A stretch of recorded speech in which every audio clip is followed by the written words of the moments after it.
salmista Davi disse que são mais desejáveis do que o ouro depurado. Ou seja, o temor de Deus, os preceitos de Deus são preciosíssimos para a vida do ser humano. Se uma pessoa tiver ouro depurado em depósito, isso não se compara, esse patrimônio não se compara a temer a Deus.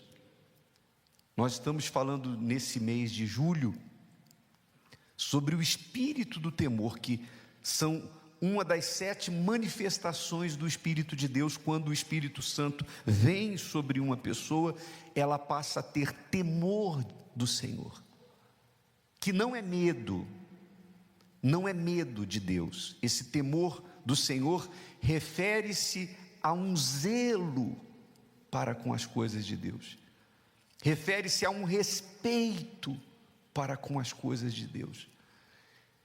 O temor é a consciência contínua de que tudo o que eu faço e até o que eu intento fazer, tudo o que eu penso, Deus conhece, Deus vê. E sem o temor não há salvação, porque o ser humano fica sem freio. O temor é como um freio que não deixa você se perder. Aqui diz assim no livro de Eclesiastes 12, versículos 13 e 14: de tudo o que se tem ouvido, o fim é: teme a Deus e guarda os seus mandamentos, porque isto é o dever de todo o homem. Deixa aí essa passagem, não tira não. Então, trocando por uma linguagem mais acessível, trocando por miúdos esse texto, é como se estivesse a palavra de Deus dizendo assim: ó, de toda a Bíblia, de tudo que você escuta, em resumo, o resumo é: teme a Deus, respeite a Deus e pratique a palavra. Continua, por favor. E por que você tem que temer? Aí vem agora um porquê. Uma coisa é você fazer algo sem saber por que está fazendo, e outra coisa é você saber por que você está fazendo. Então agora a Bíblia explica por que isso é necessário. Porque Deus há de trazer a juízo toda a obra, e até tudo que está encoberto, quer seja bom, quer seja mal. Então, vai chegar o momento, para todos nós, em que as nossas obras aqui irão a juízo. Quer sejam obras boas, quer sejam obras más, tudo o que nós fazemos, um dia vai vir a juízo. E tratando-se do juiz, desse juiz que é Deus, não há como enganar. Você sabe que é possível você ir a juízo, a um tribunal humano, e diante do juiz, você vê que o juiz humano, ele tem que apelar. Ele fala: olha, se você mentir em juízo, você corre o risco de ser preso. Há uma pressão. Por quê? Porque se a testemunha ou o réu mentirem, o juiz não tem como saber o que está dentro dele. Mas Deus, não. Deus já sabe de tudo. É por isso que a Bíblia diz que quem odeia seu irmão, para Deus já é assassino. Para o homem não.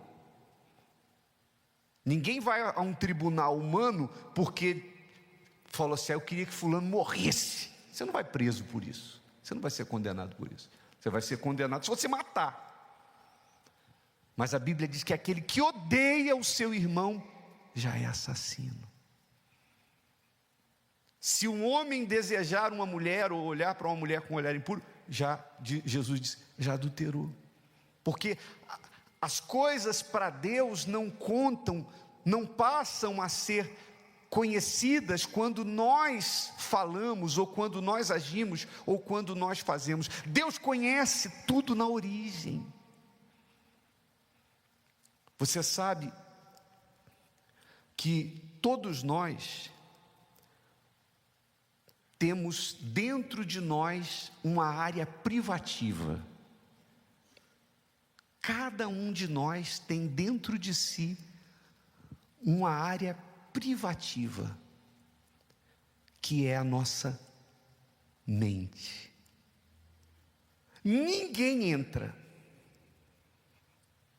nem o diabo. Ninguém pode entrar na sua mente. Só tem um ser, uma pessoa capaz de acessar o que você está pensando aí agora. Só Deus. Nem mesmo as pessoas mais íntimas que você tem na sua vida, sua esposa, seu marido, sua mãe, seu filho, ninguém pode entrar. Isso aqui é privativo. É a nossa mente. É como o Santo dos Santos.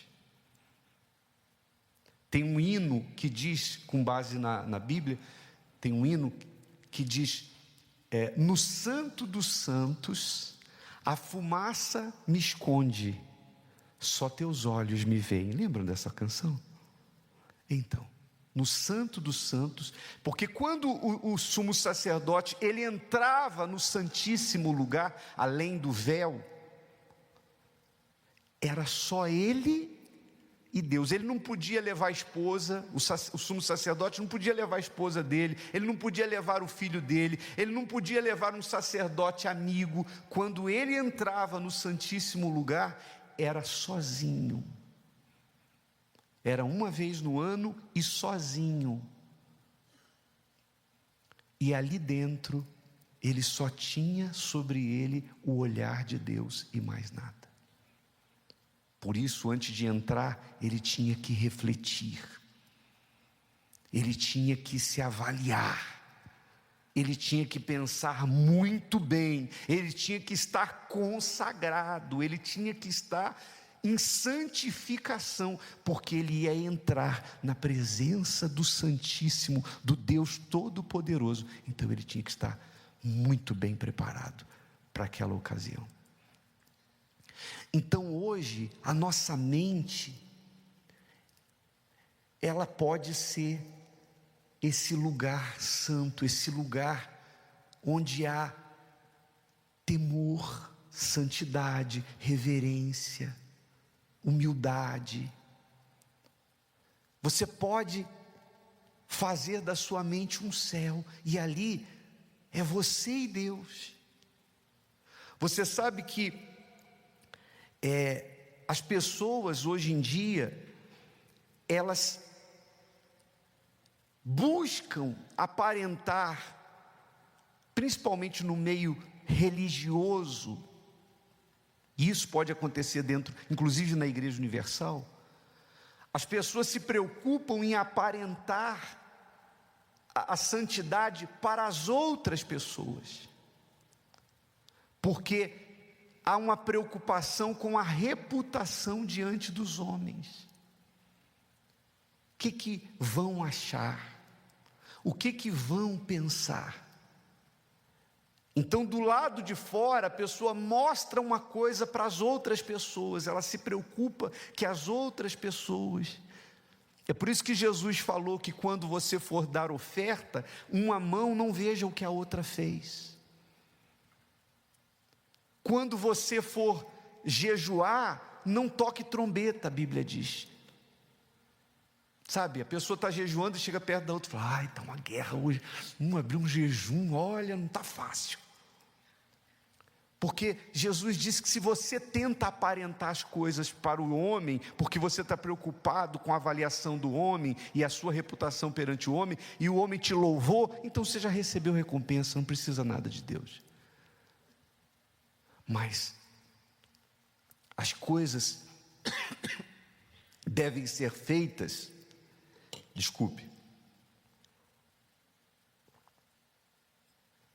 no Santo dos Santos, nessa área privativa que há aqui.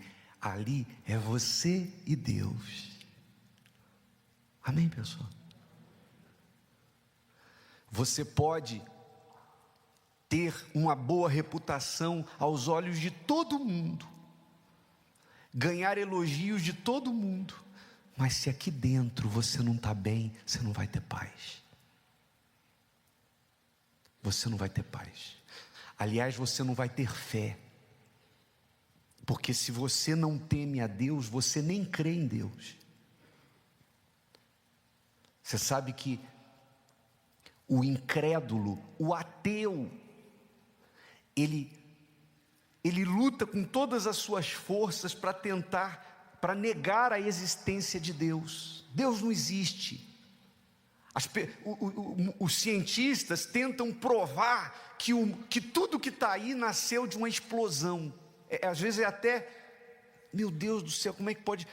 Pessoas tão cultas, estudaram tanto, tão inteligentes e acreditam na ideia de que toda essa perfeição, tudo funcionando dentro de uma sincronia, como a gente vê no universo, e a pessoa acredita ou tenta se convencer que isso tudo não teve um Criador.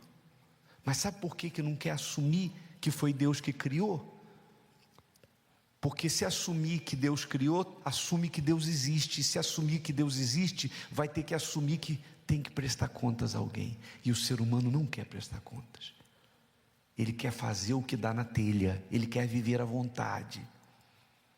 Então ele foge de crer que Deus existe. A pessoa que diz assim: eu tenho uma fé extraordinária, mas vive na mentira, vive no adultério, vive enganando o seu semelhante, vive defraudando, passando o seu próximo para trás, fazendo tudo que é errado, tudo que é ímpio, tudo que é injusto. Não, você não crê em Deus, não crê no inferno, não crê na salvação, não crê na vida eterna, não crê, porque se cresce, não faria o que faz. Não crê na Bíblia. A falta de temor é uma autodeclaração de incredulidade. Viver sem temor a Deus é como assinar uma declaração de incredulidade. Nem em Deus a pessoa crê. E o diabo sabe que sem temor não há vida, não há como ter salvação, não há como ter relacionamento com Deus. E ele trabalha com frases na mente das pessoas. Vou tentar ajudar você com algumas dessas frases, e talvez você possa identificar se esses pensamentos já não martelam a sua cabeça. Tipo, Deus sabe. Deus sabe. Foi o que ele falou para Eva, lembra?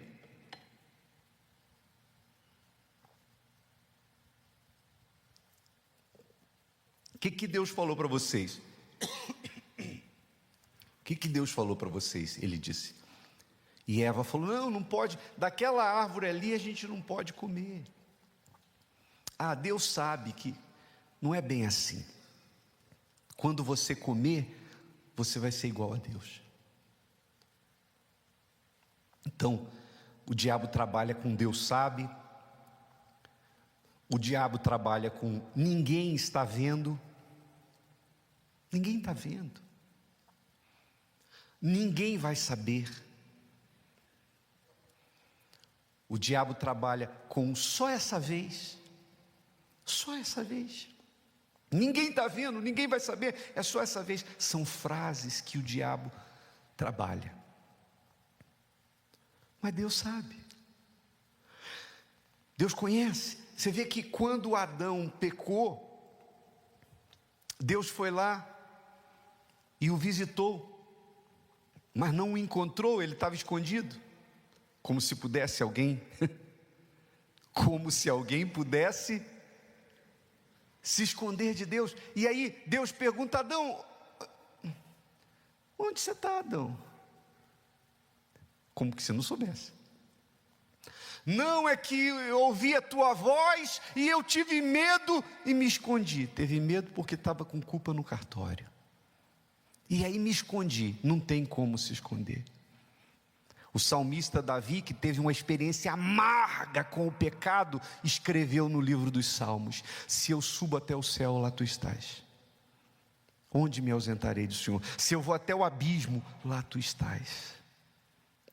Não tem como me ocultar do Senhor. E aí Deus vai e pergunta: ô Adão, o que você fez? Como se também não soubesse. Deus sabia. Mas ele perguntou. Sabe por que Deus perguntou? Para dar oportunidade de confissão, para que ele tivesse oportunidade de contar, de se humilhar, de pedir perdão. Mas o homem já começou a jogar a culpa nos outros. Ah, foi a mulher que tu me desse, o que me deu, acabou comigo esse negócio. Só me deu essa mulher e ela acabou comigo. E quando Deus foi na mulher, e você? Não, foi a serpente que me enganou, o diabo. Ninguém assumiu, porque quando Deus perguntou: o que vocês fizeram? Era para eles vomitarem. Erramos, pecamos. Sabe, no espírito do que a gente está falando da fogueira santa, eu sou Jacó. Eu sou Jacó. Mas não havia, ou eles haviam perdido o temor. Tinham perdido o temor. Então, se nós, guarde bem isso, se nós queremos a salvação, então nós temos que vigiar para não perdermos o espírito de temor. Porque o temor é como um alarme. E ele tem que estar na medida certa. Medida certa. Imagine que você tem um carro. Você sabe que quando a pessoa se converte, o alarme dela está meio desregulado.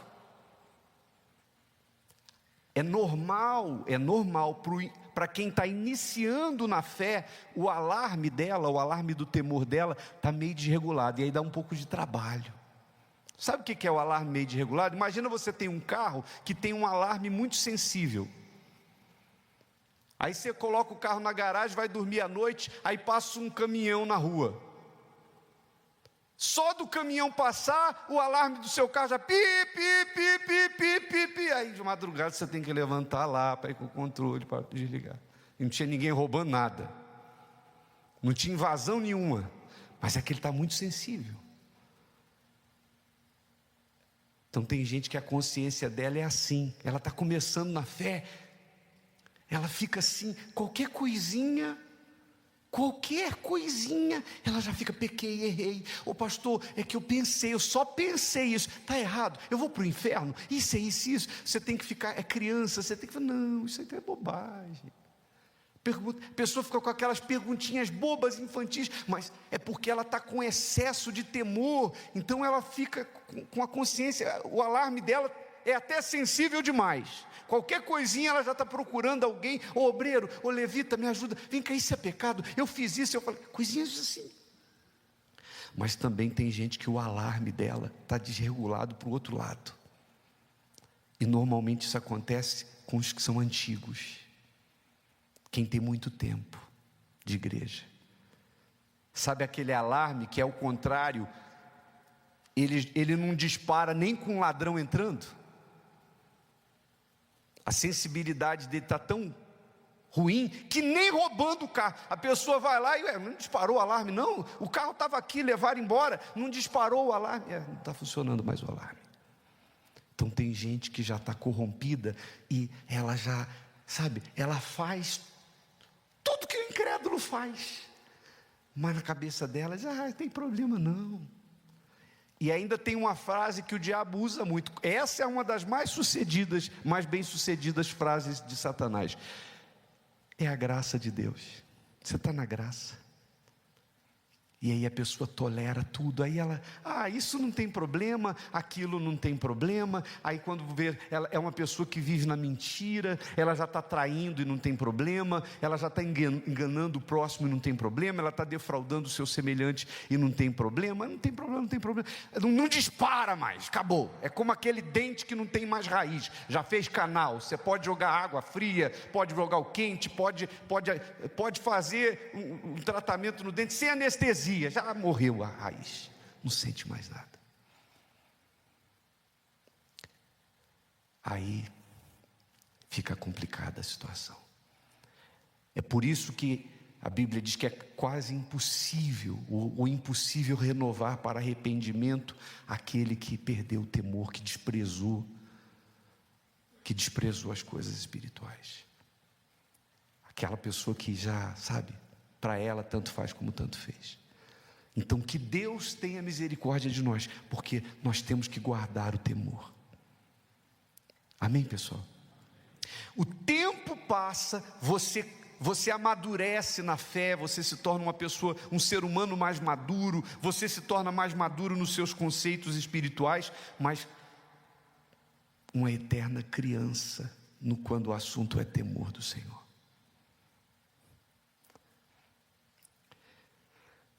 A Bíblia diz aqui em Tiago,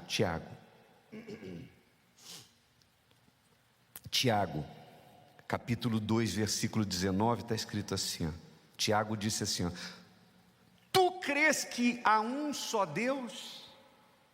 Fazes bem.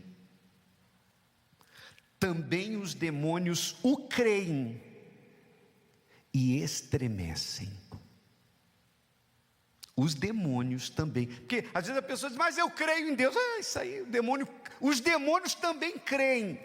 Eu conheço a Bíblia. Eles conhecem melhor e não deixam de ser demônios, e ainda estremecem. Sexta-feira agora, na reunião da noite, manifestou aqui uma senhora, 48 anos vivendo na bruxaria. Ela manifestou com guias no braço, enfim, bem caracterizada de que trabalha com isso. Veio buscar ajuda pela primeira vez, incorporou aqui. E quando nós fomos libertar ela, o demônio falou alguma coisa relacionada de Jesus e falou assim, o homem de branco. Eu perguntei, por que você não fala o nome? O demônio respondeu, eu não tenho direito de falar o nome dele. Está vendo? O demônio falou, eu não tenho, um demônio incorporado, que sexta-feira agora, ele disse, eu não tenho direito de falar o nome dele. E tem ser humano que faz piada com o nome de Jesus. Piada. Tem gente que faz humor com o nome de Jesus. Então os demônios creem e estremecem. Quem entendeu direitinho? Se você diz assim, só para encerrar, ô bispo, o que eu faço para ter temor? Eu não tenho mais, ou eu nunca tive, o que eu faço? Provérbios capítulo 2, versículos 3 ao 5, guarda isso com você. Se clamares por conhecimento, e por inteligência alçares a tua voz, quer dizer, o que é alçar a voz? É clamar, é falar alto. Se como a prata a buscares, E como há tesouros escondidos a procurares, então entenderás o temor do Senhor e acharás o conhecimento de Deus. Então é alçar a voz, é gritar, clamar, desejar mais do que os tesouros escondidos. Me dá temor, Senhor. E aí ele disse que, sendo assim, a pessoa entenderá o temor e vai achar o conhecimento de Deus. Lift your hands toward heaven and honor the Lord. Just speak to the Father from the depths of your heart. Go ahead and give him glory, give him praise. Honor the name of Jesus. Thank you, Holy Spirit. Call Papa's Monty Carbureted Pekeno Soccer Team. Do something easy, stop raise the breakfast. Your right hand of power to do wonders and I miss tonight. Father, ask for encounters that brings transformations, transfiguration, and counters that work, wonders and counters that alter the course of human destiny. Do what only you can do and take all the glory in Jesus' mighty name. We have worship. Come on somebody, give the Lord a big hand. Come on 할아래, keep Jesus. The song Hallelujah, praise God, praise God. Read them for a moment, is such a joy to be here this evening. It was just last week that God gave us the matching order, eventually to visit some regions in the southern Africa. I think I announced this meeting for the first time on Sunday and the flyer went up on Wednesday, and today.